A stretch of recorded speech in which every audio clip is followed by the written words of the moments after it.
Assalamualaikum warahmatullahi wabarakatuh. Perkenalkan, nama saya Putri Alfionita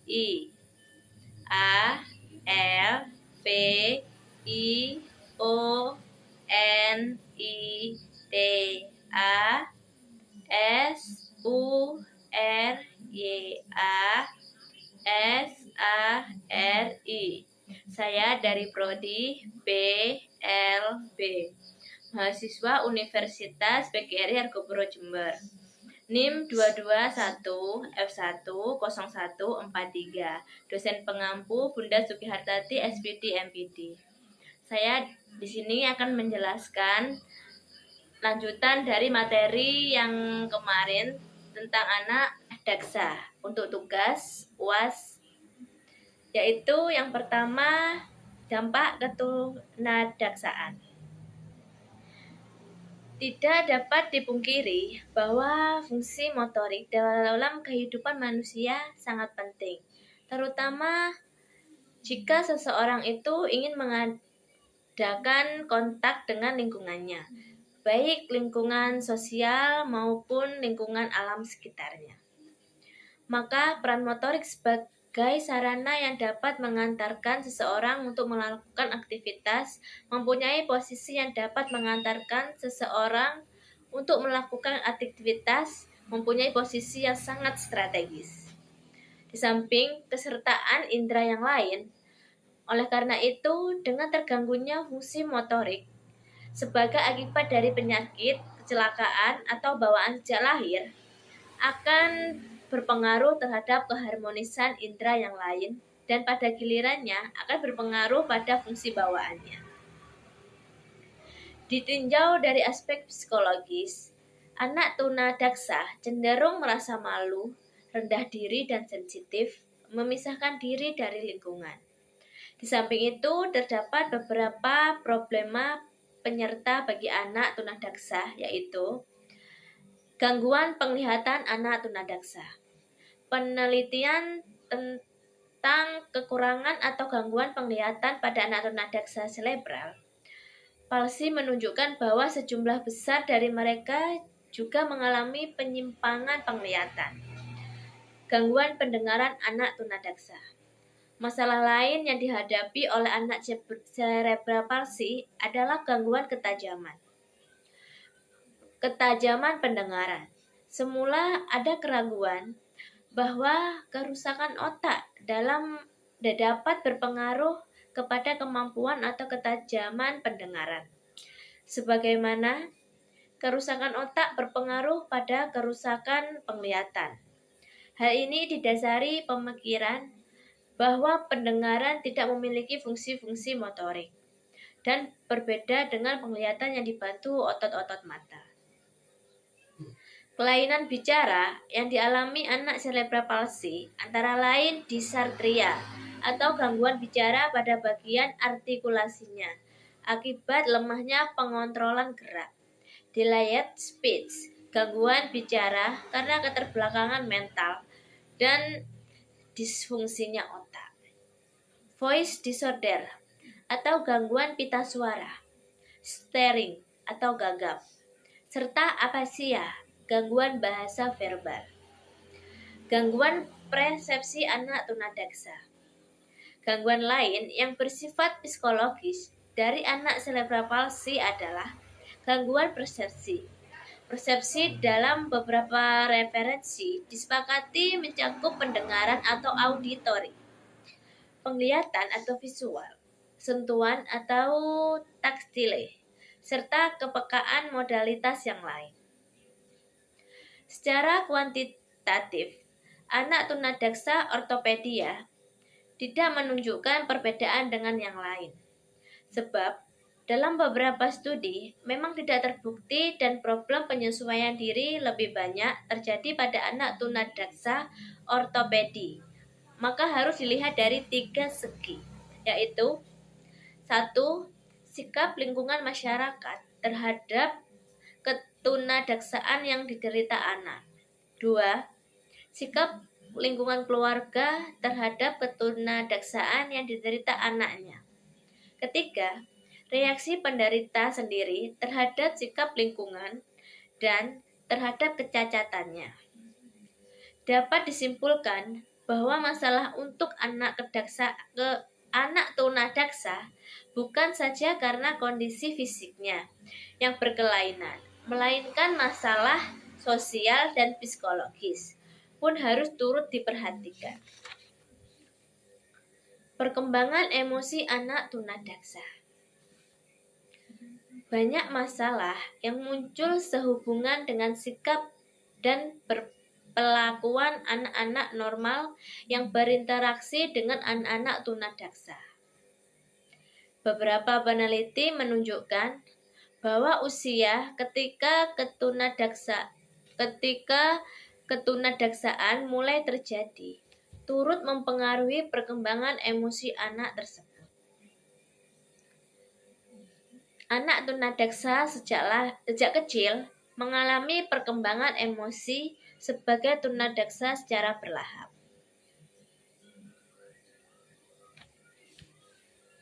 Sedangkan anak yang mengalami ketunadaksaan secara besar mengalami sebagai suatu hal yang mendadak.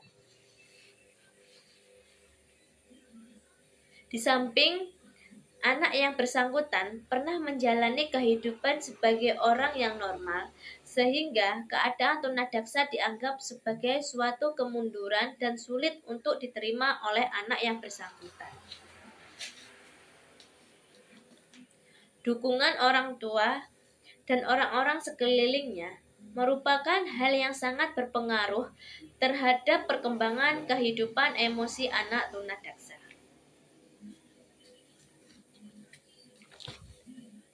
Orang tua anak tunadaksa sering memperlakukan anak-anak mereka dengan sikap terlalu melindungi. Misalnya, dengan memenuhi secara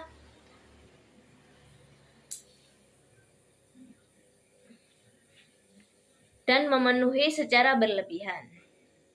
Di samping itu, ada juga orang tua yang menyebabkan anak-anak tunadaksa merasakan ketergantungan sehingga merasa takut serta cemas dalam menghadapi lingkungan yang tidak dikenalnya. Perkembangan sosial anak tunadaksa. Keanekaragaman pengaruh perkembangannya yang bersifat negatif menimbulkan risiko bertambah besarnya kemungkinan munculnya kesulitan dan penyelesaian diri pada anak tunadaksa. Sebenarnya, kondisi sosial yang positif menunjukkan kecenderungan untuk menetralisasi akibat keadaan ketunadaksaan tersebut.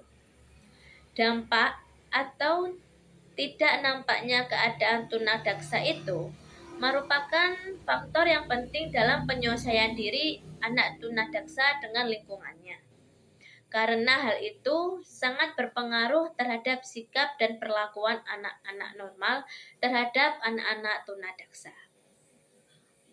Sikap orang tua, keluarga, teman sebaya, teman sekolah, dan masyarakat pada umumnya sangat berpengaruh terhadap pembentukan konsep diri anak tunadaksa.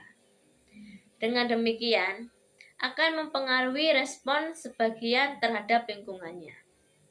Ejekan dan gangguan anak-anak normal terhadap anak tunadaksa akan menimbulkan kepekaan efektif pada anak tunadaksa yang tidak jarang mengakibatkan timbulnya perasaan negatif mereka terhadap lingkungan sosialnya. Keadaan ini menyebabkan hambatan pergaulan sosial anak tunadaksa. Di zaman yang sudah demikian maju seperti sekarang ini, keberhasilan seseorang sering diukur dari prestasinya dan di dalam masyarakat dikenal norma tertentu bagi prestasi individu.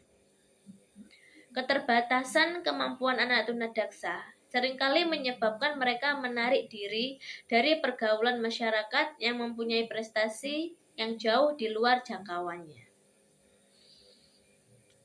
Secara umum, anak-anak normal menunjukkan sikap yang berbeda terhadap anak-anak tunadaksa bila dibandingkan dengan sikap mereka terhadap anak-anak normal.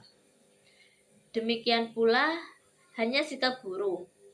Perbedaan perlakuan ini nampaknya berkaitan dengan referensi grup yang berbeda antara anak normal dan anak tunadaksa.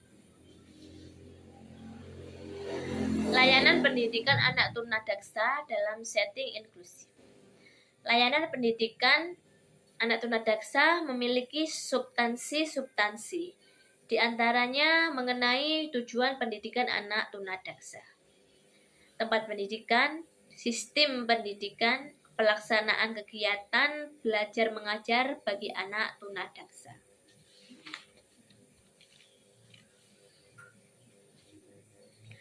Tujuan pendidikan anak tunadaksa.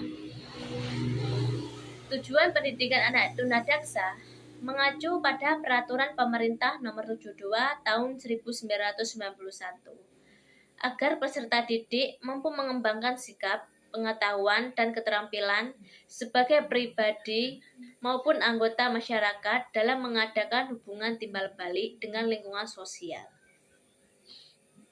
budaya, dan alam sekitar, serta dapat mengembangkan kemampuan dalam dunia kerja atau mengikuti pendidikan lanjutan. Sasaran pendidikan pada tunadaksa bersifat dual purpose atau ganda, yaitu berkaitan dengan pemulihan fungsi fisik dan pengembangan dalam pendidikannya. Tujuan utamanya adalah terbentuknya kemandirian dan keutuhan pribadi anak tunadaksa.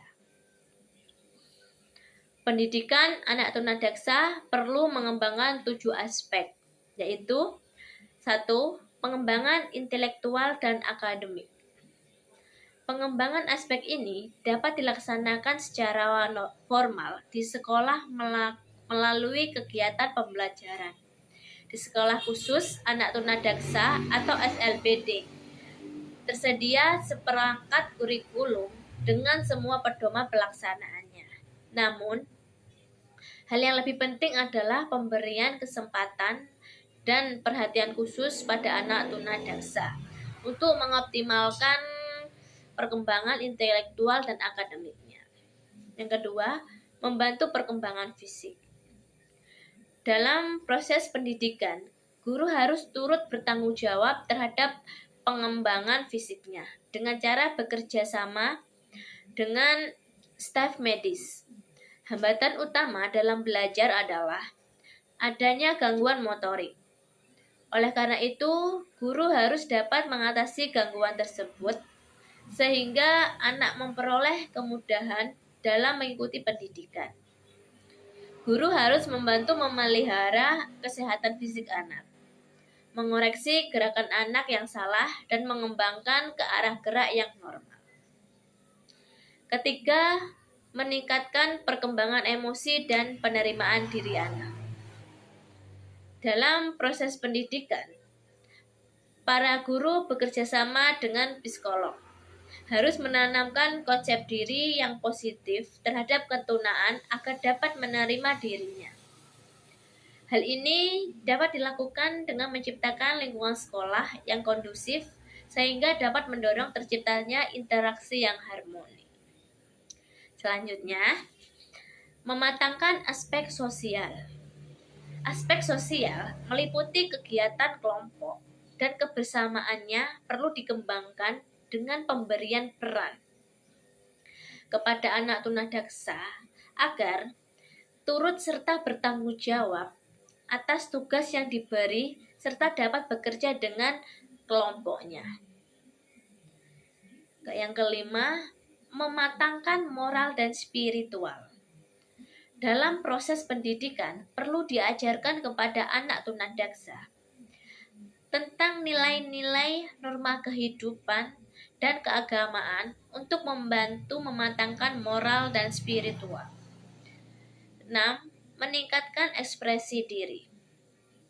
Ekspresi diri anak tunadaksa perlu ditingkatkan melalui kegiatan kesenian, keterampilan, atau kerajinan. Ketujuh, mempersiapkan masa depan anak. Dalam proses pendidikan, Guru personil lainnya bertugas untuk menyiapkan masa depan anak. Hal tersebut dapat dilakukan dengan cara membiasakan anak bekerja sesuai dengan kemampuannya. Membekali mereka dengan latihan keterampilannya yang menghasilkan sesuatu yang dapat dijadikan bekal hidupnya. Sistem pendidikan. Walaupun pendidikan anak tunadaksa di Indonesia banyak dilakukan melalui jalur sekolah khusus, yaitu anak tunadaksa ditempatkan secara khusus di SLBD, Sekolah Luar Biasa Bagian D. Namun, anak tunadaksa ringan atau jenis poliomyelitis telah ada yang mengikuti pendidikan di sekolah biasa atau umum. Sementara ini, anak tunadaksa yang mengikuti pendidikan di sekolah umum harus mengikuti pendidikan sepenuhnya tanpa memperoleh program khusus sesuai dengan kebutuhannya.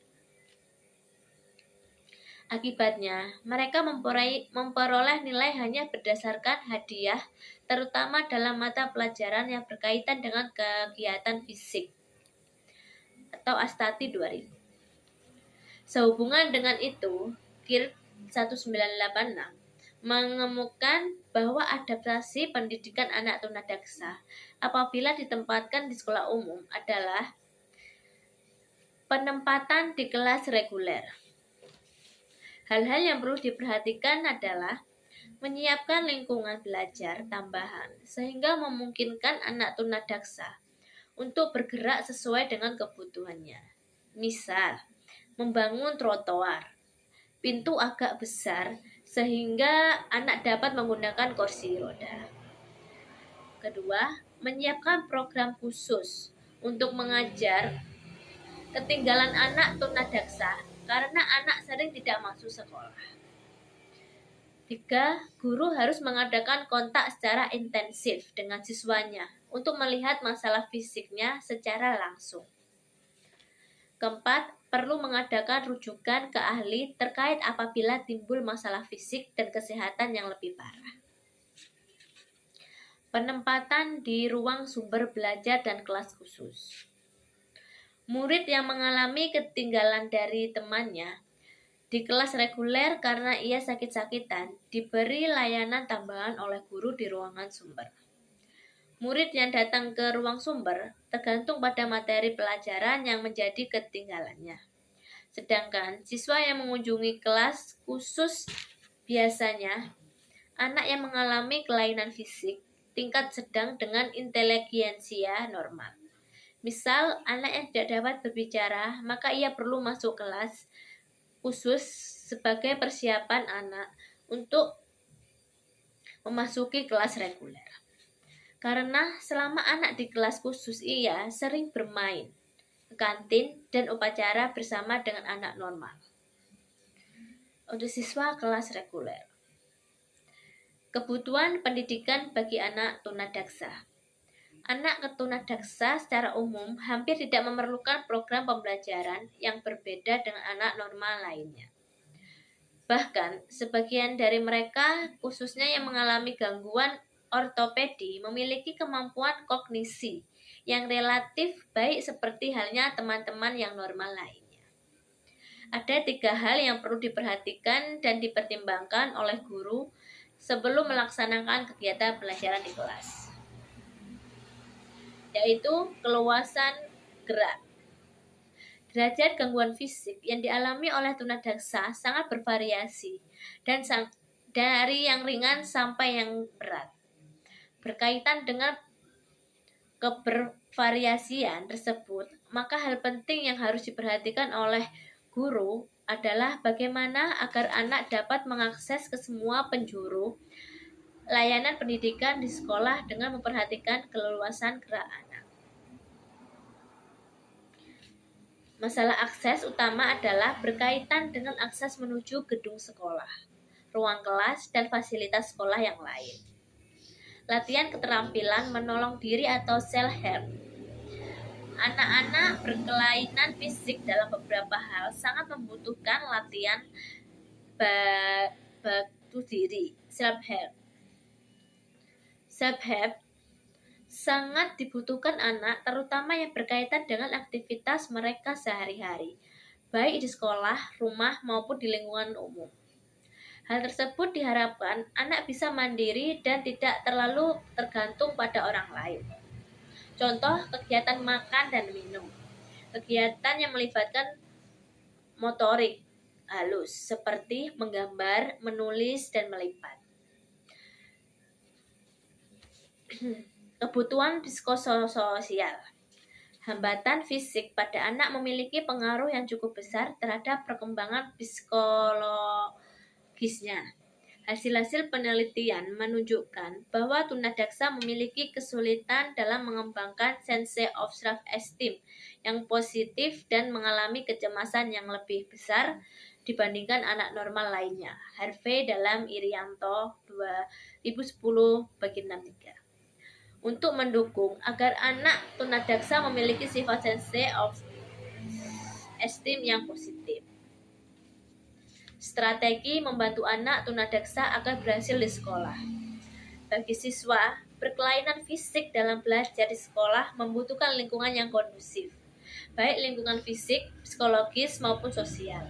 Di sekolah inklusif, integrasi pembelajaran antara siswa normal dan berkelainan fisik memerlukan penggabungan antara guru reguler dengan guru pembimbing khusus atau dengan tenaga profesional lainnya. Demikian juga di dalam kelas, anak sangat membutuhkan sikap positif yang dapat diterima dari guru dan teman lainnya. Pengajaran kemandirian. Penekanan pembelajaran yang dianjurkan adalah latihan kemandirian yang disesuaikan dengan karakteristik dan kebutuhan anak. Melalui pembelajaran kemandirian, diharapkan dapat mendukung kemandirian pribadi, kepercayaan diri, dan self-esteem yang baik.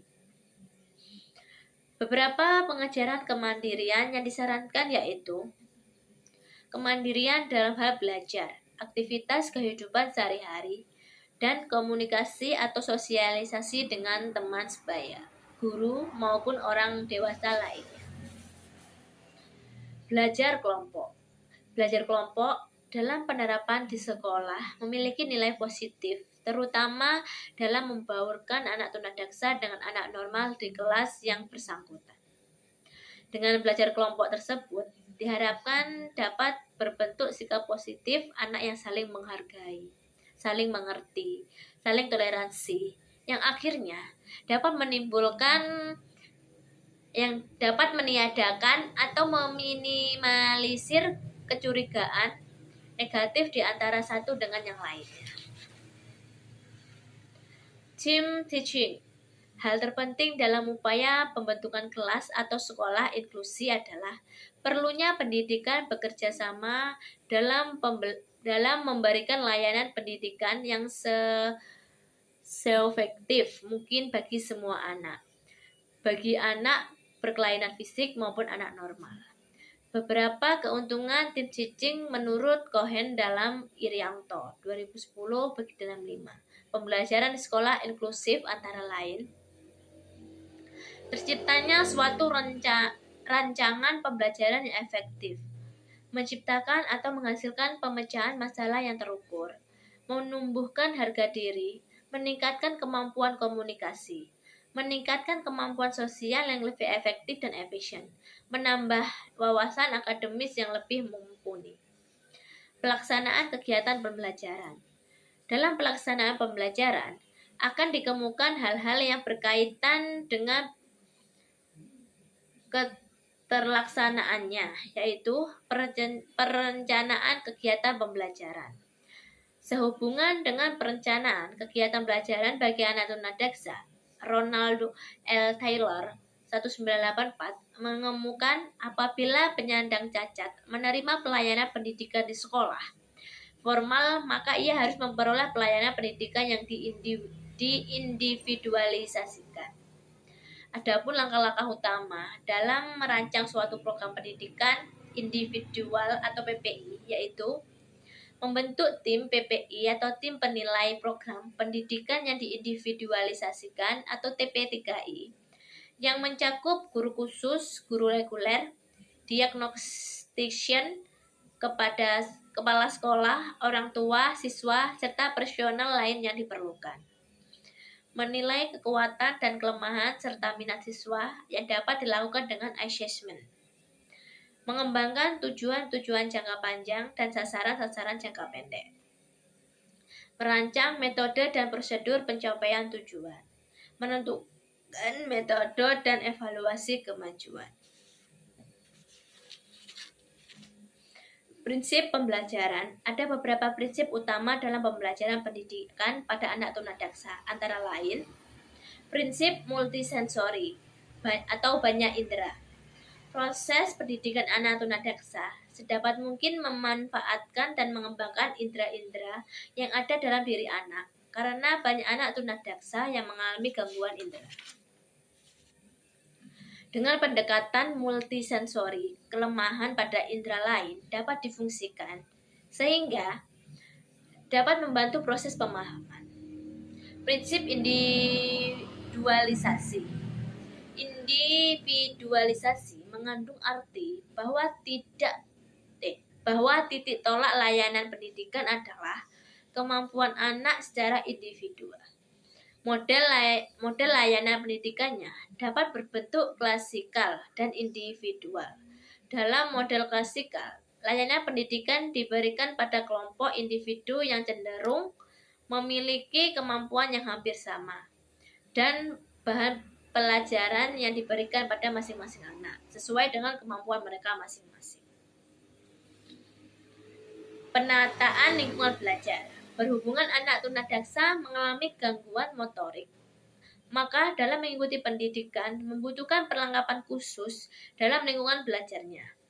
Gedung sekolah sebaiknya dilengkapi ruangan atau sarana tertentu yang memungkinkan dapat mendukung kelancaran kehidupan anak tunadaksa di sekolah. Beberapa kondisi khusus mengenai gedung itu adalah sebagai berikut. Macam-macam ruang khusus, seperti ruang poliklinik atau KS untuk memeriksa dan perawatan kesehatan anak. Ruang untuk latihan bisa gerak atau fisioterapi. Ruang untuk bina bicara atau speech therapy, ruang untuk bina diri, terapi okupasi dan ruangan bermain, serta lapangan. Lantai bangunan baik di dalam dan di luar gedung sebaiknya dibuat dari bahan yang tidak licin. Tangga sebaiknya disediakan jalur lantai yang dibuat miring dan landai, dan lain-lain. Rehabilitas anak tunadaksa, yaitu maksudnya adalah suatu upaya yang dilakukan pada penyandang kelainan fungsi tubuh atau tunadaksa agar memiliki kesanggupan untuk berbuat sesuatu yang berguna baik bagi dirinya maupun orang lain. Sebagaimana telah disinggung pada bagian sebelumnya, bahwa kelainan pada fungsi anggota tubuh, baik yang tergolong pada tunadaksa, ortopedi maupun neurologis, akan mempengaruhi terhadap kemampuan fisik, mental, dan sosial dalam meniti tugas perkembangannya. Oleh karena itu, tekanan rehabilitas penderita tunadaksa hendaknya menitik beratkan kepada aspek-aspek tertentu. Jenis rehabilitas bagi penyandang tunadaksa menurut kebutuhan antara lain rehabilitas medis, fisioterapi, activities daily living, occupational therapy, dan pemberian proteasi. Layanan pendidikan. Atas dasar problem penyerta yang selalu ada dalam kehidupan anak-anak penyandang tunadaksa, model pelayanan pendidikan yang diberikan pun dibagi menjadi dua kategori, yaitu sekolah khusus anak tunadaksa dan sekolah terpadu atau eksklusif.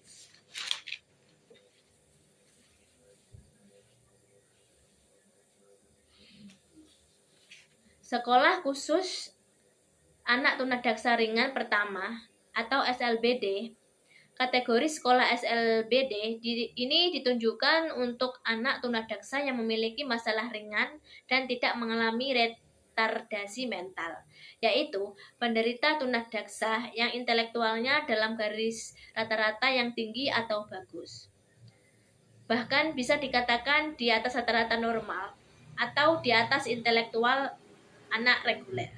Namun, penyandang tunadaksa ringan, kategori ini belum bisa digabungkan tanpa pelaksanaan pendidikannya di sekolah inklusif karena harus melalui proses-proses terapi dan pelatihan seperti fisioterapi, speech therapy, occupational therapy, atau berbagai terapi lainnya.